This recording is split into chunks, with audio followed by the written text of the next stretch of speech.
Sénégal, je vais te défendre mu am yitteem jël avion ñëw ba fii pour défendre te loolu wax dëgg yàlla ça me va droit au cœur. Maître Hosni soxnaam sénégalaise la ay doomam sénégalais lañu c'est quelqu'un bi nga xam ne qui aime profondément le Sénégal parce que le Sénégal daf ko defal li nga xam ne dëkk d'origine am muy Tunisie defalu ko. Donc vraiment maa ngi koy remercier ñoom Maître Danfakha di remercier vraiment tous les avocats qui ont tenu à me défendre au nom de la liberté d'expression et surtout au nom des valeurs que nous partageons. Donc di remercier les organisations de la société civile ndax umpalewu leen ni bañ ma jàppee amoon na conférence de presse bu ñu bëggoon def le mercredi. Conférence de presse boobu les gens de la société civile ñoo amoon yéene ñoom Alioune Tine ñoom Seydi Gassama vraiment tous les acteurs sans exception su ma limee damay juum ñoom ñëpp dañoo jàpp nañu waroon tase pour mettitlu arrestation parce que jàpp nañ ni méngoowul ak yoon ñoom Mame Matar Guèye sañu bokk des acteurs des activistes donc ñoom nitu dëgg valeur ñoom vraiment nit ku la taxawu wala bu am yéene taxawu la jàpp naa ne amuloo fayam donc ñu leen di remercier ñoom ñëpp macha allah et di remercier tous les Sénégalais de manière générale. Donc damay ñëw dans le fait dans le cœur de notre conférence d'aujourd'hui muy un petit retour sur les faits. umpalewu leen ni dañ maa woo pour diffusion de fausses nouvelles moom la ñu ma sax àttee en réalité la diffusion de fausses nouvelles ñu ko droit expliqué ñu ko article 255 précisé wax dëgg yàlla mooy ñi nga xam ne dañoo jëf yee xam ne dafa susceptible parce que le mot sax est dans le corps de la loi susceptible de porter le discrédit sur les institutions ou de générer des troubles à l'ordre public. À la lumière de cet article-là su ma xalaatee li ñu doon wax ñun ak li ñu inculpé wax dëgg yàlla uute def ci am ñun discrédité wuñu benn institution on n'a même pas parlé des institutions parce que la constitution énumère ñan ñooy les institutions de la République. Donc c'est la présidence c'est le président de la République c'est le gouvernement c'est les cours et tribunaux etc. c'est le conseil constitutionnel yii ce sont des institutions. Je n'ai fait allusion à aucune institution en réalité. Quant à trouble à l'ordre public, je ne pense pas qu'une émission buy décrypter l'actualité mën na troubler l'ordre public. Encore que on parle de susceptibilité. Et la susceptibilité, juridiquement et scientifiquement, n'est pas mesurable. C'est-à-dire qu'on a des lois aujourd'hui dans ce pays où il y a des termes qui ont été intégrés sciemment pour mën a laisser libre cours à toute forme d'interprétation liberticide et surtout de générer une insécurité juridique pour l'ensemble des acteurs. Man dama yàgg gëm ni l'article 255 ni ñu ko bindee baaxul dans le code pénal dama ko doon xeex jamono Macky Sall dama ko doon xeex jamono Abdoulaye Wade dama koy continuer xeex jamono régime Diomaye Sonko ndax article bi nga xam ne mën nañ si jàpp n'importe qui mën nañ si wax loolu n'importe quoi. Donc vraiment fait yu leer la ce que j'avais dit c'est vraiment c'était clair pour ñi comprendre xam nga pour ñun ñi nga xam ne dañoo am une idéologie islamique Seydina Omar ibn Khattab ba muy nekk amirul mu'minin nekk ki nga xam ne mooy président jullit yëpp islam nekk un empire dem ba Jérusalem dafa convoqué woon benn femme pour ñu war ko àtte femme boobu convocation bi daf ko tiital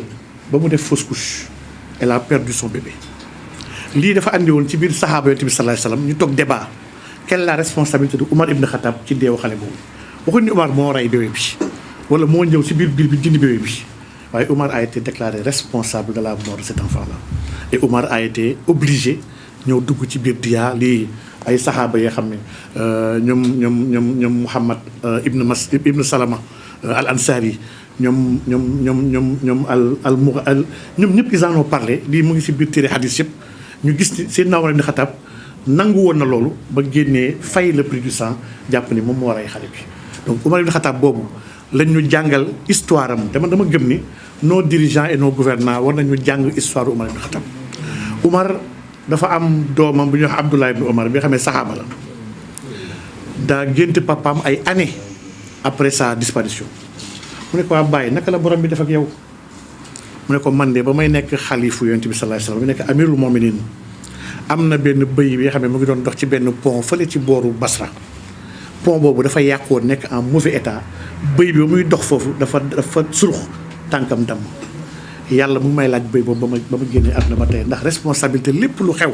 ci biir alamul islamiye bi sama kaw nodd la ko yàlla teg. xam nga ko am responsabilité boobu kooku buñ koy interpeller ak di ko mettre devant sa responsabilité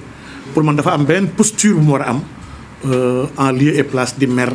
ak di xoxotalaate. donc ñun on parlait de la mort d'un jeune qui n'est pas une nouvelle ndax bañ ciy wax fekk na toute l'opinion wax nañ ci ba pare. une nouvelle c'est quelque chose bi nga xam ne kenn waxagu si yaa si njëkk wax te li nga ciy wax dafa créer ay troubles man ba may wax sur la mort d'Abdoulaye Ba et occasion la am pour incliner wu encore devant sa mémoire ñaal ko yàlla fi mu jëm dàqal ko fi mu jóge yàlla na yàlla yërëm ko te gërëm ko yàlla na yàlla teg loxo famille am ci ginnaawam te wuutale ko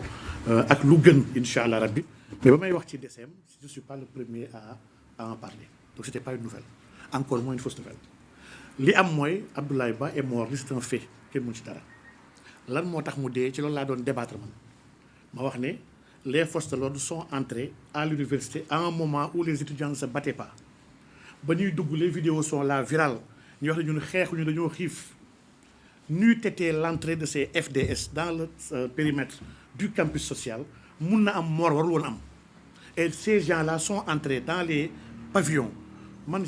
on a des militants qui sont étudiants qui sont là-bas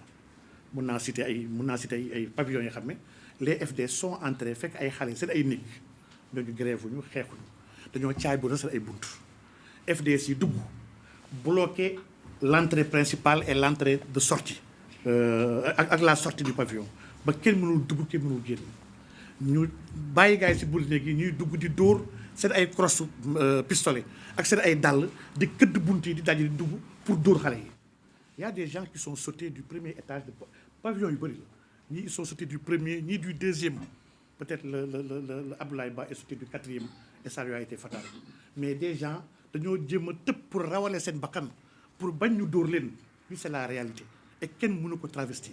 donc vraiment la responsabilité kon de l'État par rapport à tout ce qui s'est passé muy dégâts matériels muy perte ay bët muy ay loxo yu dagg parce qu'il y a beaucoup de blessés man je connais des médecins yoo xam ne ñu ngi liggéey ci dossier bi donc vraiment responsabilité bi yëpp ça incombe à l'État et c'est de ça dont on parlait on parlait de la responsabilité morale et politique dans ce fait là xam nga ci wàllu islam ba ci ñuy yëngatu ci wàllu qiraa maanaam ñi wàllu ñi nga xam ne ñooy la science de la lecture dañuy wax ne aaya bi alxuraan bi nekk suuratul Maa'un ba si yàlla naan fa waylun lil musalliin xaar yi dañoo tere ni foofu noonu wax fi dañ ko tere dafa araam kenn amul droit di jàng alxuraan ci aaya boobu ba pare nga noppi ci da nga war a def wasl da nga ko war a jokkale ne fa waylul musalliina allaziina hum an salaatihim saahun parce que soo ne fa waylul lil musalliin sa yem ci waxloo nga yàlla lu yàlla waxul da nga ba wax ni que la malédiction soit sur ceux qui prient et yàlla mënul def malédiction sur ceux qui prient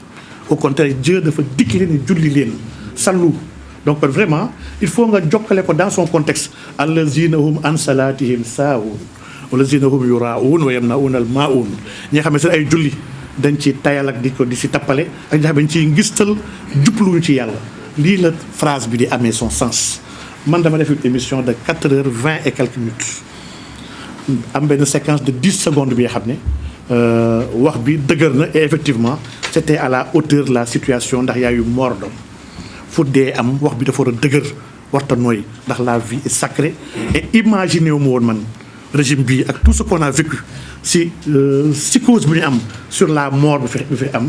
ñuy wax ni régime bi rey na nit man loolu vraiment je n'en revenais pas donc wax boobu pourtant je l'ai expliqué un peu plus tard pour voir c'est la responsabilité du premier ministre qui a assumé avoir donné l'ordre au niveau de l'hémicycle dama ne responsabilité am la léegi li xew mooy ñun ñëpp ñoo nekkoon si dëkk bi ndax dëkk bi nag vraiment fàtte xaju fi lañ toogoon ñëpp di wax ne ba ci moom le premier ministre ne Macky Sall moo rey xale yi Macky Sall ak général Moussa Fall ay assassins lañu ñoo rey 87 morts yi ba instant bi ak yow les leaders de Pastef ñu ngi def ay conférence de presse même la famille des détenus def na conférence de presse ne Macky moo rey xale yi pourquoi les a pas interpellé plus de fausse nouvelle Macky musul wax ne damaa joxe ordre même bu dee ñun ñëpp dañoo ne mooy responsable morts yi il n'a jamais dit que j'ai donné l'ordre waaye léegi pourquoi une autorité ne man maa joxe ordre ba pare ñu bañ ko tappal mooru xale bi xam moom université comme ni ñu ko defee woon ci Macky Sall femme yi nga xam ne tappale la te yàlla bëggul tappale dañuy wax dëgg wala ñu noppi alxuraan loolu ñu jàngal. donc vraiment nit yaa ngi wax ne Macky moo rey xale yi kenn woowu leen xale yi université si boobu ñu ngi toog ñoom université jour anniversaire xale bi di yuuxu turu le premier ministre naan assassin. donc man je n'ai pas donné une nouvelle, encore moins une mauvaise nouvelle.